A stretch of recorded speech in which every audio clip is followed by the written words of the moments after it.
ایک हवा जो मातम कर रही है। क्यों? क्योंकि वो महीना ए गया है जिसने इस्लाम की तारीख का सबसे बड़ा गम देखा। मुहर्रम का महीना, जिसे हम तकरीबान 1400 सालों से सिर्फ याद नहीं करते बल्कि जीते हैं। हर साल, हर अशूरा, करबला फिर जिंदा हो जाता है। मुहर्रम इस्लामी कैलेंडर का पहला महीना, जहां से नई इस्लामिक साल की शुरुआत होती है। मगर ये शुरुआत खुशी से नहीं होती, ये महीना तो गम का पैगाम लेकर आता है। अल्लाह ताला ने कुरान में फरमाया, इन्ना इद्दतश्शुहूरी इंदल्लाहि 12 शहरान, सूरा अत-तौबा 9:36। बेशक अल्लाह के नज़दीक महीनों की तड़ाद 12 है और इनमें से 4 महीने मुक़द्दस हैं, और अन 4 मुक़द्दस महीनों में से एक है मुहर्रम। मुहर्रम का मतलब है, माना किया गया, हराम, एक ऐसा महीना जिसमें जांग हराम थी। लेकिन इसी महीने में इस्लाम की तारीख की सबसे बड़ी जांग हुई, न सिर्फ तलवारों की बल्कि सच और झूठ की, हक और बातिल की, इमाम हुसैन और यजीद की। करबला में हजरत इमाम हुसैन आरे नबी करीम SAW के छोटे नवासे। नबी ने इन्हें सिर्फ प्यार नहीं किया बल्कि उनका हिस्सा बनाया। नबी SAW ने फरमाया, हुसैन मिन्नी व आना मिनल हुसैन, हुसैन मुझसे है और मैं हुसैन से हूँ। सोचिए, जिस शख्स के लिए नबी ये फरमाए, उसकी कुर्बानी का क्या रुतबा होगा।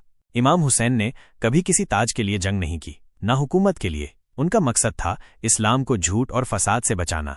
जब यजीद जैसे जालिम को खलीफा बनाया गया, इमाम हुसैन ने साफ कहा, मेरे जैसा शख्स यजीद जैसे शख्स की बेअत नहीं कर सकता। और यही था करबला का आगाज।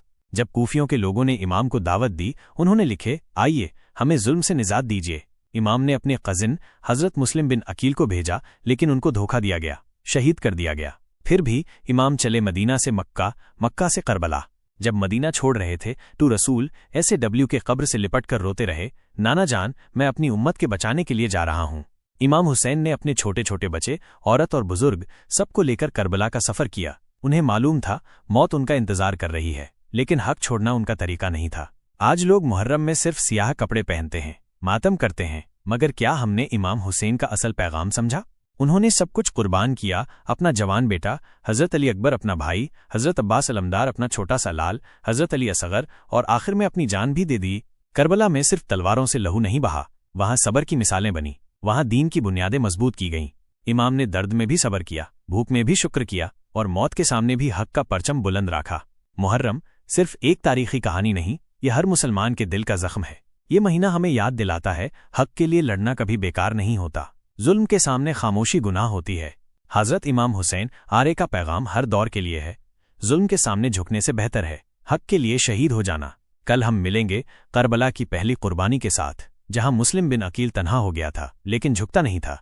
करबला का मंजर हर दिन और गहरा होता जा रहा है। आज आपने देखा कैसे एक अकेला सफिर मुस्लिम बिन अकील तन्हा रह गया, हर तरफ से छोड़ दिया गया, लेकिन उसका ईमान हिला नहीं। वफादारी का जहां सबसे हसीन मकम है वो करबला है।